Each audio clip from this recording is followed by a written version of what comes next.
caso de hoje passa-se em março de 2020. Sim, pensaram bem, durante a pandemia.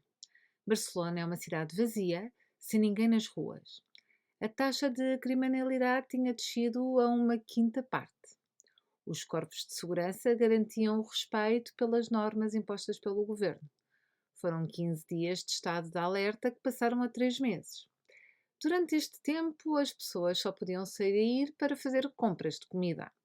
Não se podia ter contacto com outras pessoas fora da unidade familiar, aqui chamada bolha de convivência.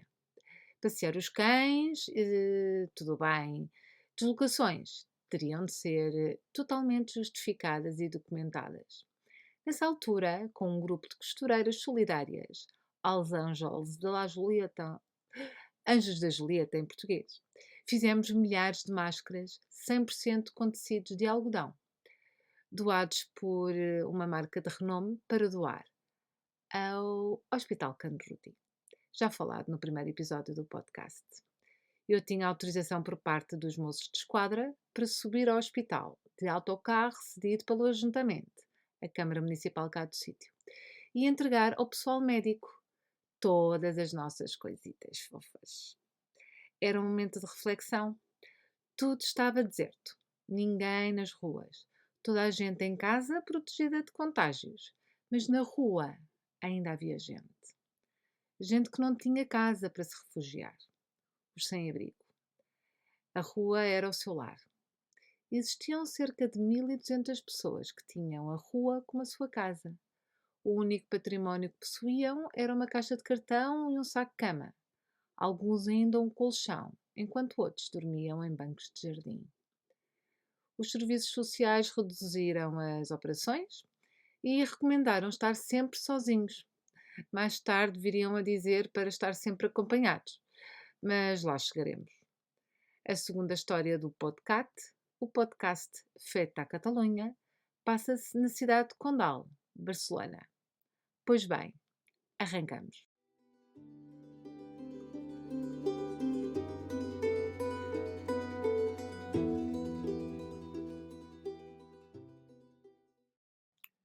Barcelona sempre foi uma cidade elétrica, com muito movimento, de trânsito e de pessoas.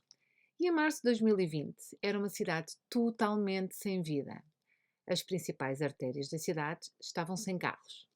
Nas avenidas principais só passavam veículos da polícia ou ambulâncias. O cenário era similar ao filme do Advogado do Diabo, com Keanu Reeves, quando se conseguiu gravar uma Fifth Avenue de Nova York vazia quando ele saía do escritório. Recordam-se? Assim eram as ruas aqui.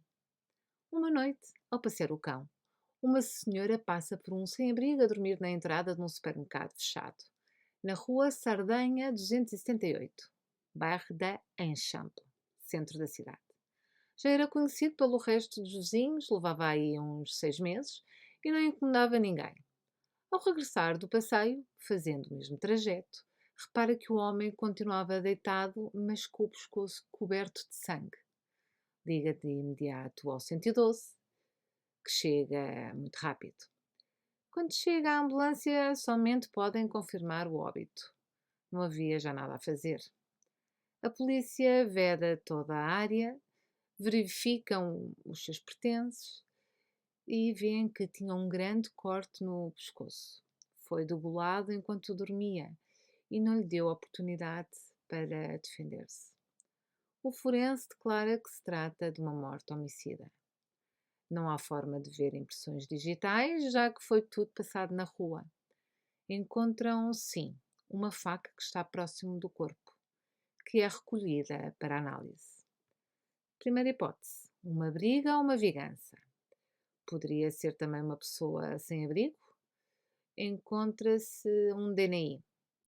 O CC espanhol chama-se Laureano e era galego.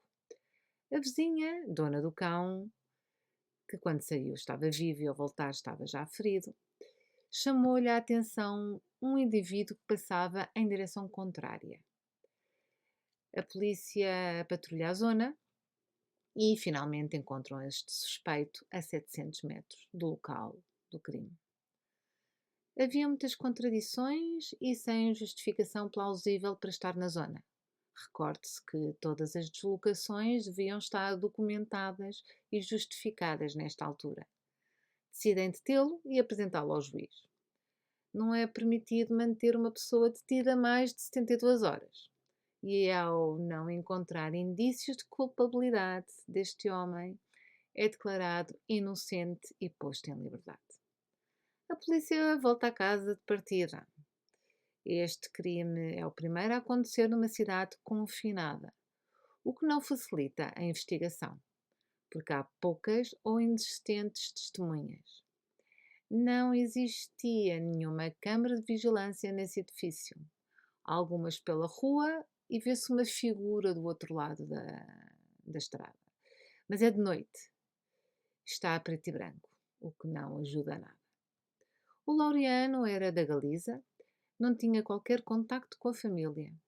Vivia na rua desde 2016. Entre 2018 e 2019 esteve 6 meses a viver num refúgio social. Numa investigação é necessário ver as relações da vítima, estudar a sua rotina, identificar possíveis razões para o sucedido, mas neste caso era difícil. Era tudo muito vago, já que era uma pessoa muito solitária. Chegam os resultados do sangue encontrado na cena do crime e da amostra retirada debaixo das unhas da vítima. Não é encontrado nenhum ADN diferente do galego. Não existe qualquer linha de investigação. Um mês depois dos acontecimentos, não existe qualquer pista para identificar o responsável pela morte deste homem. E aqui a porca torce o rabo.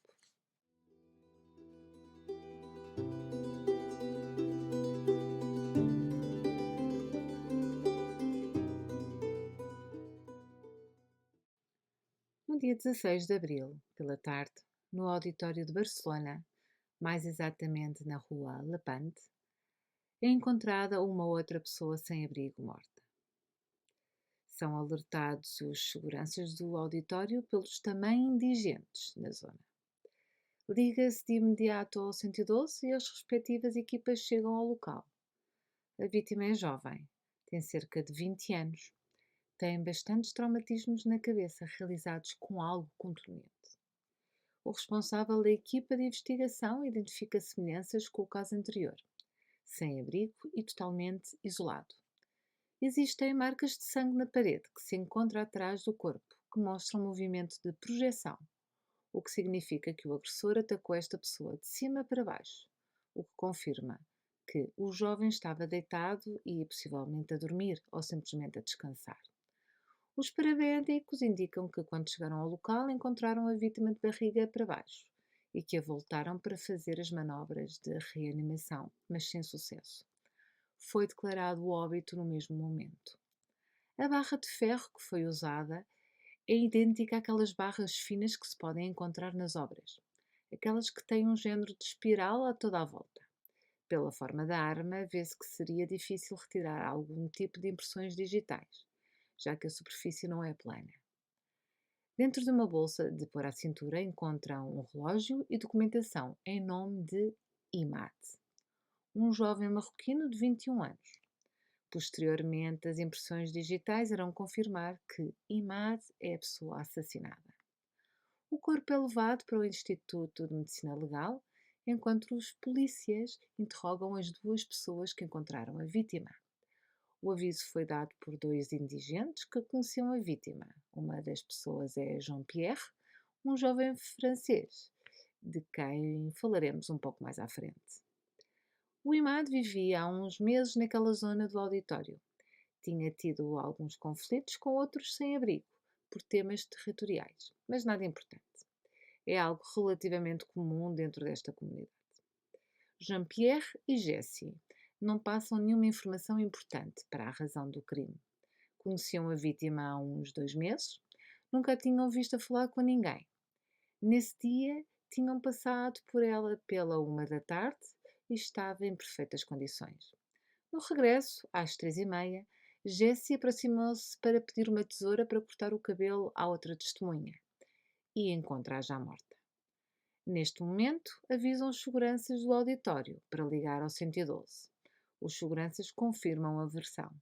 Por isso, o crime teria sido cometido entre as 13 e as 15h30.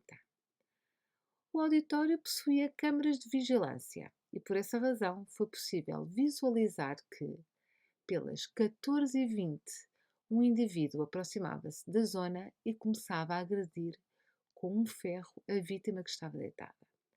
Era impressionante a raiva demonstrada naquelas imagens. Tal era a violência empregue contra essa pessoa. As imagens são a preto e branco, mas parece que a barra de ferro é a mesma que foi encontrada antes.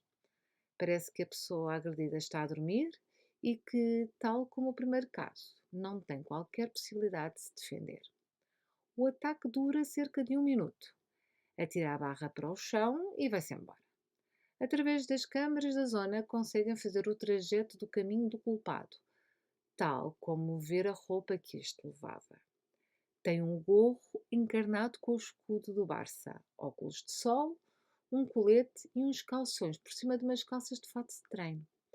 Fazem o seguimento do percurso todo. O Metro Glórias fica a uns 500 metros do local e podem ver como esta pessoa fuma um cigarro relaxada antes de entrar na estação. Vê-se saltar a cancela para não pagar bilhete. Apanha o metro direção Badalona. Sai uma ou duas paragens depois, apanha o metro do sentido contrário e volta a descer em Urquinaona, onde se perde o rasto. Sai do metro pelas 14h40, mas não existe nenhuma câmara que permita continuar a seguir o suspeito. Quem era a vítima?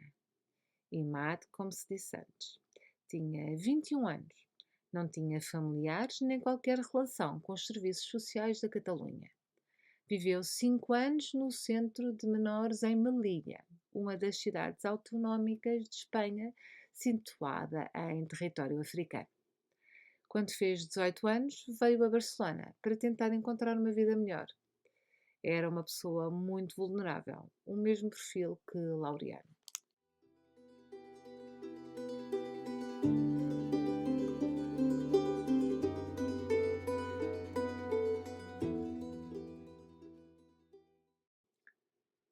Teriam alguma ligação as duas vítimas? Os crimes estarão relacionados? A polícia acredita que não. A primeira mataram com uma facada durante a noite, enquanto a segunda foi atacada com uma barra de ferro em plena luz do dia. Havia similitudes dos dois casos, mas também diferenças, o que fazia que não se podia nem descartar ou afirmar que se tratasse do mesmo assassino. A localização era próxima e o perfil das vítimas era o mesmo, mas não existiam certezas de nada, apesar de tudo. Não esquecer que os próprios corpos de segurança tinham também restrições do Covid em relação à convivência, o que limitava a quantidade de operativos em serviço e esta questão atrasava o procedimento habitual. Surge um novo caso, na rua Caspe, pelas 4 da manhã. A polícia recebe um aviso e desloca-se ao local. Chegada à equipa médica, também só pode certificar o óbito, tal como nas situações anteriores. Tinham-se passado 48 horas depois da morte do auditório. A história volta a repetir-se. Uma vítima que é um sem-abrigo, que dormia em frente de um bar ao lado do Teatro Tivoli, muito perto da famosa Plaça Catalunha. É atacada enquanto dormia. Quem avisou as emergências foi o vigilante da sede da Justiça do Governo Espanhol na rua Pau Claris. Foi avisado por um indivíduo que passava na rua e que não tinha telemóvel e bateu à porta para que pudessem chamar a ambulância. O responsável da investigação dos outros crimes recebe o aviso, alerta a equipa e deslocam-se ao local que, recorde-se, encontra-se no mesmo bairro que os casos anteriores. Outra vez, similitudes. A vítima é um sem-abrigo, atacada com uma barra quando se encontra deitada, durante a noite, sem possibilidade de se defender. E no mesmo bairro, claro.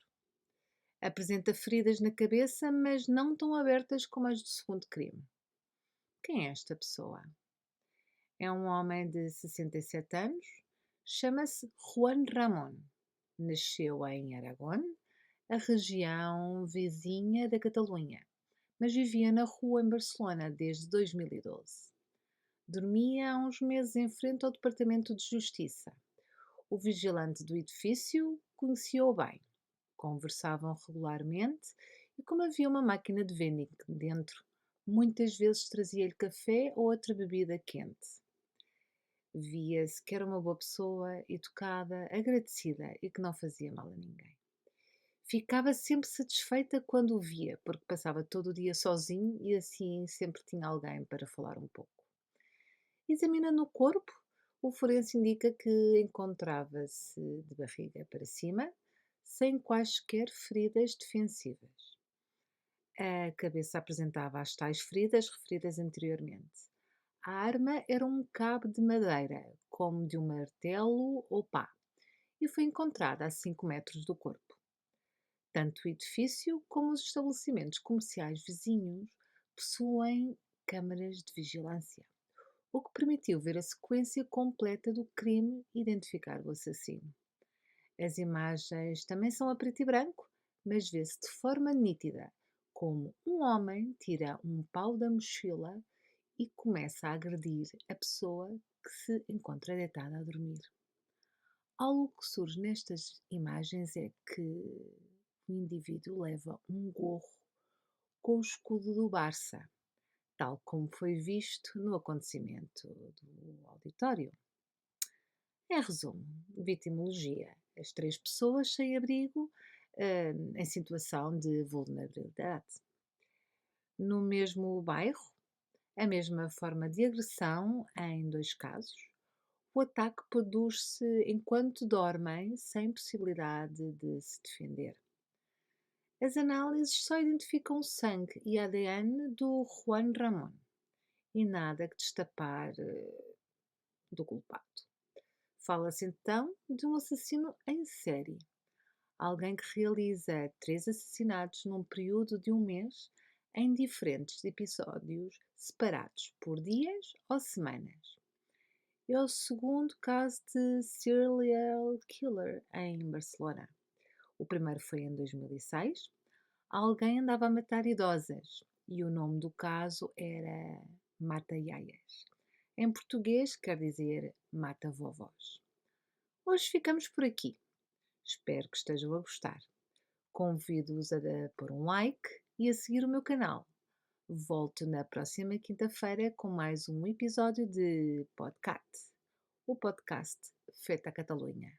Obrigada e beijinhos.